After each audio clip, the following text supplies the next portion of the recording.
Thoughts on Responsibilities of Young Citizens, remarks made by the great JFK at Amherst College in 1963.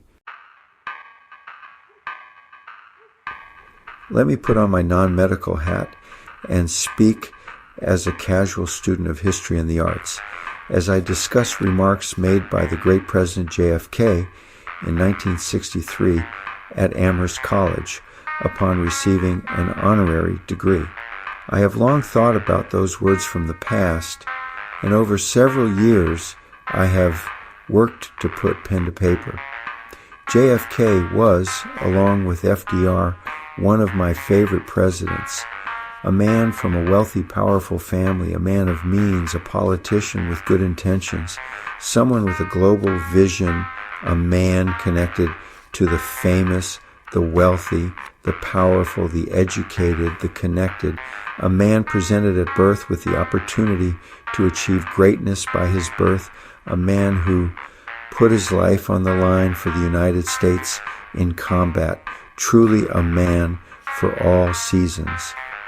To this day, I remember his greatness, the day he died, and I still grieve his loss, especially in the context of current aggressive, highly partisan, take no prisoners political life. In his speech at Amherst, President Kennedy explained the responsibilities and the importance of public service for all citizens, and especially educated citizens. Addressing the class at Amherst, JFK described his view of the role of an artist in society, noting his personal friend Robert Frost's contributions to American arts, culture, and ideology. When power leads men towards arrogance, poetry reminds him of his limitations. When power narrows the areas of man's concern, poetry reminds him of the richness and diversity of existence. When power corrupts, poetry cleanses. Robert Frost and other artists, Kennedy said, make a vital contribution, not to our size, but to our spirit, not to our political beliefs, but to our insight, not to our self-esteem, but to our self-comprehension. Those memorable words, as well as Kennedy's call that day for Amherst students to consider how they might serve their country, inspired students at Amherst and throughout the USA. 5% of the Amherst senior class of 1964 joined the Peace Corps, the overseas service organization Kennedy had initiated in 1961. The gridlock and dysfunctional partisanship in Washington, D.C. today poorly compares to the optimism and progressive spirit that seemed to animate the years of the Kennedy administration, at least insofar as I remember it.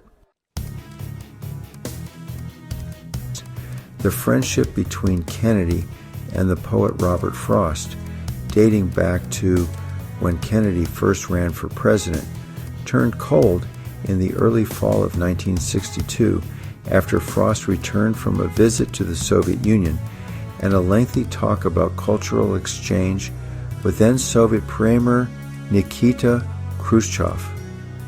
Frost had a cold and a bad case of jet lag when he returned to the U.S. Many of us have been there.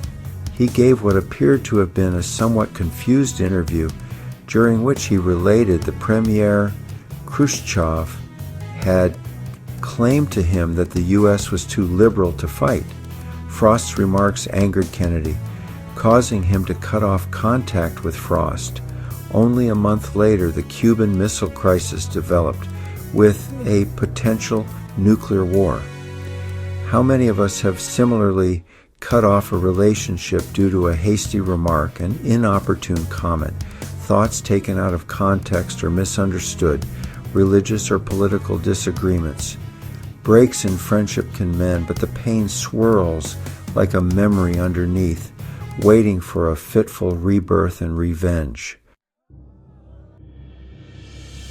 Yet Kennedy buried the hatchet when he came to Amherst, praising Frost's poetry and his contribution to the American spirit. Frost was an artist who, Kennedy said, saw poetry as the means of saving power from itself. The president also told Amherst students that, given the benefits they enjoyed in attending an elite private college in a country that had great disparities in wealth, he hoped they would put their education towards some kind of public service. And back then, many did. Not at all like today.